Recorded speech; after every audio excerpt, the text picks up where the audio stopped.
Hey guys, what's up? It's Surreal, and here's a little story about that time that I DJ'd on an alien spaceship at the top of a mountain at the end of the world in the middle of nowhere, 20 kilometers from the border with China.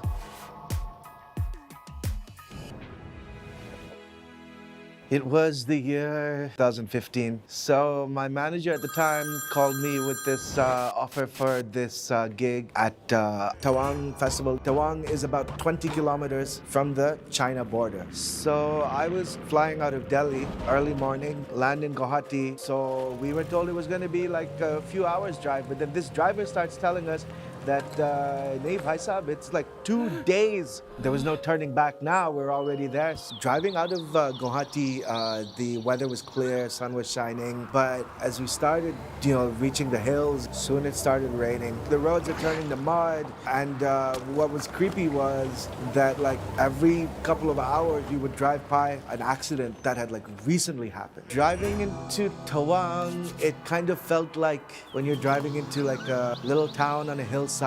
You can see big buildings that look like monasteries. It was just really peaceful, so green. So driving up now to the actual festival site, and now it's like proper nighttime. And there's no lights on the road. The kind of pitch black darkness, like driving up, and it feels like the road is going to end. And then I'll never forget this sight. The first clear image I had of the festival site, I thought it was an alien spaceship. But as we got closer, we realized that the main stage, they made this stage like an alien spaceship. We're getting deeper into the army base. You turn one corner and there's a big sign.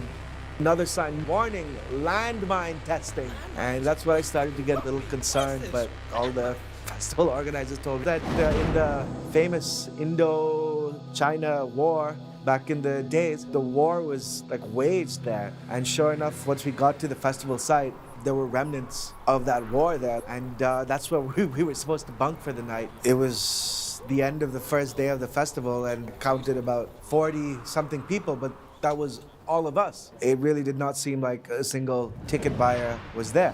When we woke up the next morning, the sun was out, the snow was melting, not huge crowds, but at least 3-4 hippie dudes here. So then when it came time for my set in the evening, I had started snowing. The stage was under a tent, but the dance floor was completely open to the elements. So I said, fine, Tika, Chilo, we've come this far, it's time to do what I do. So I set up and I started playing. As soon as I started playing, the storm got worse and 12 people became 8.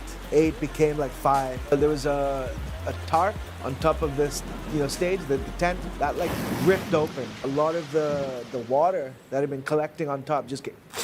The organizers managed to quickly dry up and clean up the booth, and they sealed up the tarp on top of the stage. So I went up and I started playing again. That's when a really magical thing happened. In the distance, vans start showing up. The van doors open, woman's foot comes out, people are falling into the snow, making snow angels in the snow. Over the course of the last few minutes of my set, it was like desolate disaster zone. It suddenly turned into an area of life and happiness and a party. And I think by the end of the night, there was maybe 200 or so people there. I mean, in a part of the world where there's barely any electricity, we pulled off this electronic music festival. We got to see a flower bloom in the middle of the desert.